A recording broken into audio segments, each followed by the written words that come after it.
Hello and welcome to Bangladesh Today. 42 years after Bangladesh's liberation war, the first war criminal, top Jamaat-e-Islami leader Abdul Qadir Mullah was tried, convicted and hanged on 12th December. His execution, however, infuriated the Jamaat Shibir cadres who have wreaked havoc on the streets and towns of Bangladesh, attacking minorities, burning public property and targeting intellectuals. Abdul Qadir Mullah was hanged at the Dhaka Central Jail on Thursday after due process of law.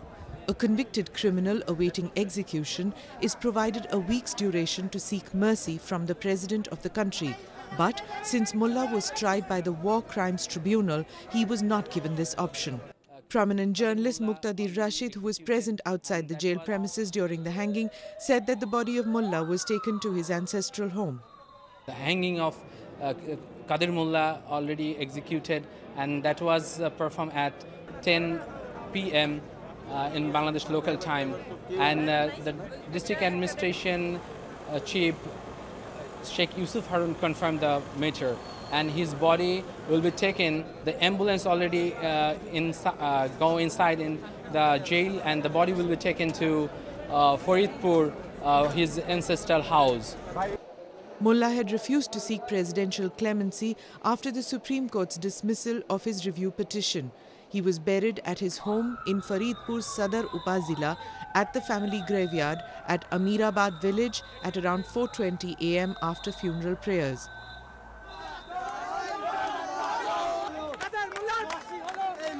Hundreds of people gathered at the center of Dhaka and cheered and danced in celebration, proving just how Mullah's hanging came as a huge relief and contentment for the majority of the population. Nizabin Ahmed, a young civil rights activist, said that Mullah's hanging was a sort of victory of the people. আমি নজরবিন আহমেদ কিছুক্ষণ আগে আমরা জানি কাদের মোল্লার ফাঁসি হয়েছে এটা আমাদের বিজয় মাসে একটা দ্বিতীয় বিজয় হলো মনে হলো আমাদের 40 বছরের ঊর্ধ্বে তো পার হয়ে গিয়েছে শেষ পর্যন্ত আমরা 30 লক্ষ শহীদ In 1971, a 23-year-old Abdul Qadir Mullah and his Al-Badr accomplices killed a 2-year-old boy by smashing him on the floor, slit the throats of his pregnant mother and 2 sisters, and raped 2 other sisters, one of whom died from her wounds. And all this because the father, a tailor, was a mere supporter of the Awami League and Sheikh Mujibur Rahman. That one survivor from the family, then 11-year-old, lived to testify against Mullah and has today seen justice delivered. Abdul Qadir Mullah had been convicted for the beheading of a poet and raping an 11-year-old girl and shooting 344 people during the Liberation War of 1971, and another mass killing which earned him the title of Butcher or Kosai of Mirpur. After the nation's independence, Qadir Mullah was arrested in 1972 for his criminal role, but General Ziaur Rahman had him released from prison in 1975. He joined the Jamaat-e-Islami in May 1977 and was appointed as the secretary to the then party chief and co-accused Ghulam Azam the following year. Mullah was initially awarded life imprisonment by the War Crimes Tribunal in February this year. Bangladesh has started from yesterday being able to start the process of end of impunity. So everybody thinks that as a nation thinks that it is the starting point of being blotting the scratch of the crimes on Bangladesh's forehead.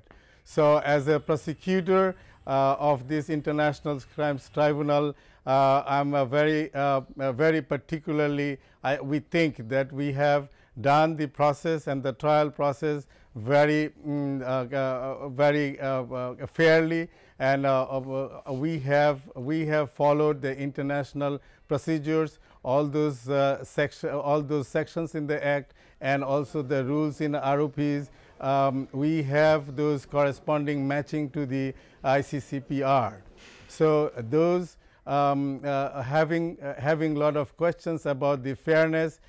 Regarding the fairness, we can say that it was an open trial, and also the national and international observers and the more than 40 journalists, national and international, they were always having an access to the courtroom. So it was nothing a summary trial, not in closed door trial. So it was totally an open trial, and justice has been done to the victims of the those who have lost life of during these atrocities done by these perpetrators. The verdict has sparked off protests on the streets. Activists demanded death for Mullah for his heinous crimes.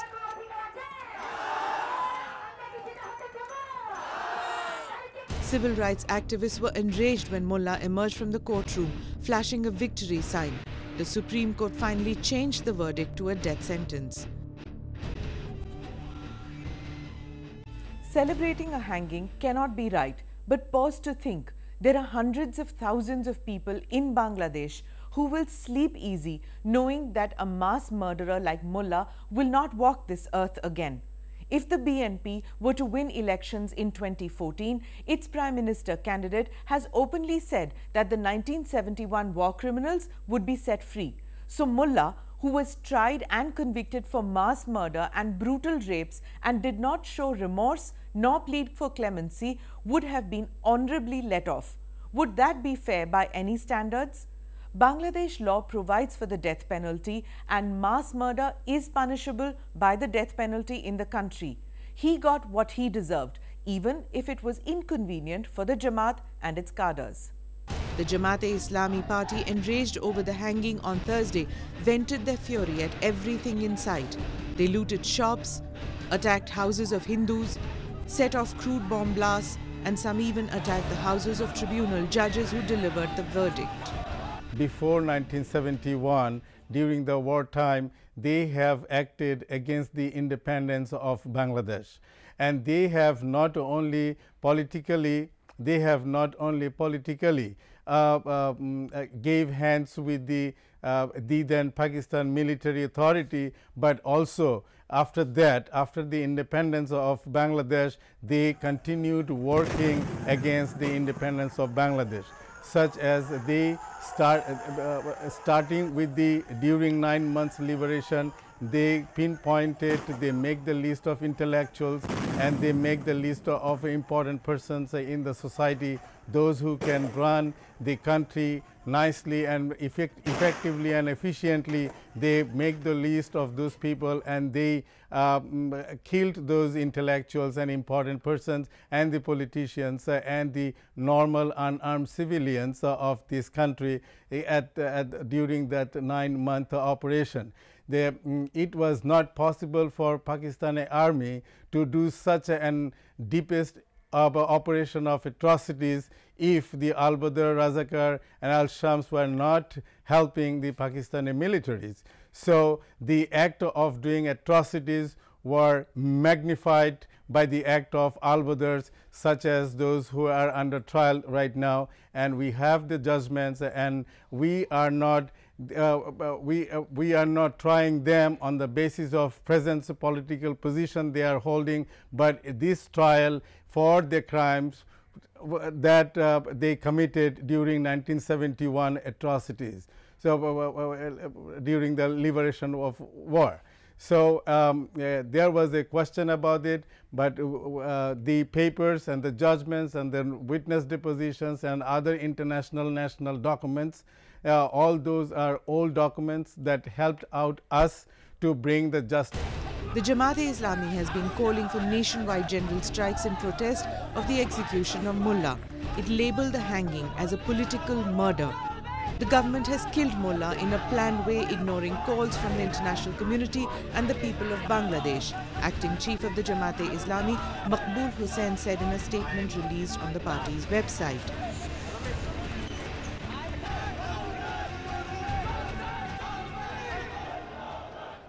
Similarly, Jamaat-e-Islami Pakistan condemned the move and called Mullah a martyr.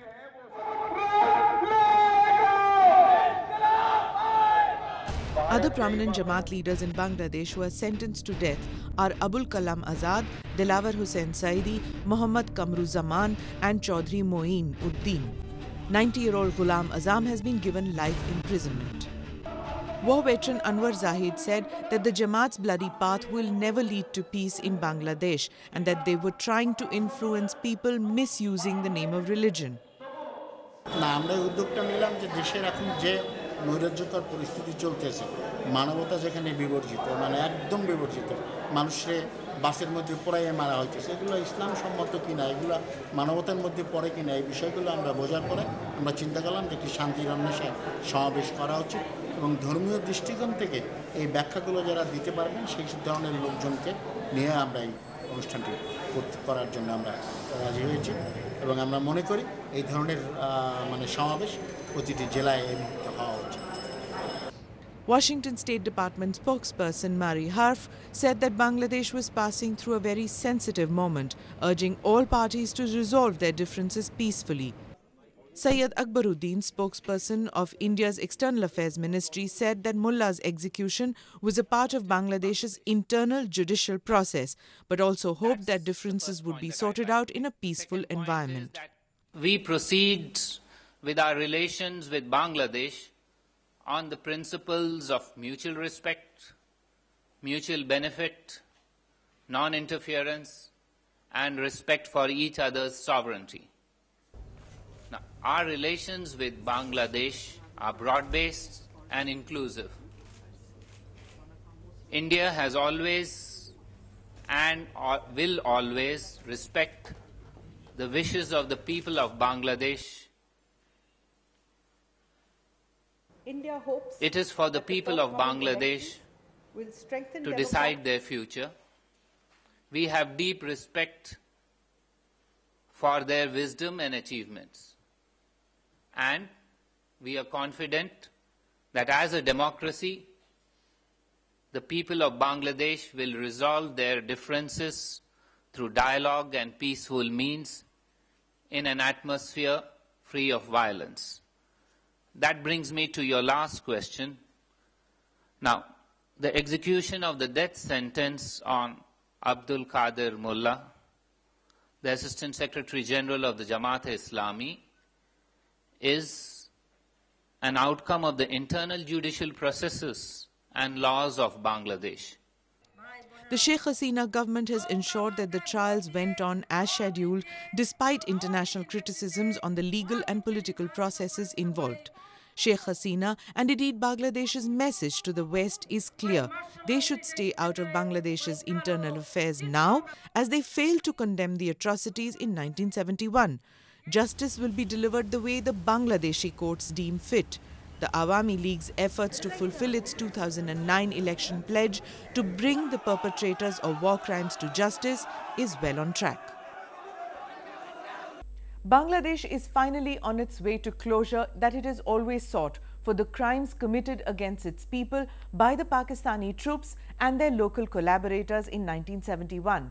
On Monday, 16th December, it will be 42 years since the Indian Army with the Mukti Bahini got the Pakistani Army to make an unconditional surrender. More on that in the News Roundup section. Prime Minister Sheikh Hasina on December 14th paid tribute to the intellectuals of the country who were brutally killed during the 1971 Liberation War. The Prime Minister placed a wreath at the Martyred Intellectuals Memorial at Mirpur. It was on December 16, 1971 that 93,000 Pakistani troops surrendered to the allied forces of the Indian Army and Mukti Bahini in Surhavadi Udyan in Dhaka, ending the war and paving the way for the creation of Bangladesh. The US Coast Guard cutter Jarvis, which has been named BNS Samudra Joy after it was handed over to Bangladesh Navy in May this year in California, has finally arrived at Chittagong port. The 378-foot cutter has become the largest vessel in the Navy fleet. Bangladesh Bank has asked the police to protect ATMs in Dhaka amid the spate of violence during the opposition agitation. Banks have also been asked to keep adequate money in ATM machines. Violent politics is squeezing the life out of many sectors in Bangladesh. blockades have disrupted supply chains of perishables like milk, fruit and vegetables.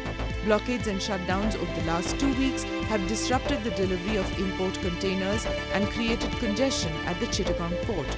Around 7 million transport workers who earn basic wages remain jobless during blockades or shutdowns. Blockades and shutdowns called by the BNP and the Jamaat are putting an immense pressure on those who took bank loans for buying vehicles, as with hardly no income at all, 80% of them are now unable to pay their monthly installments. Thank you for watching Bangladesh Today.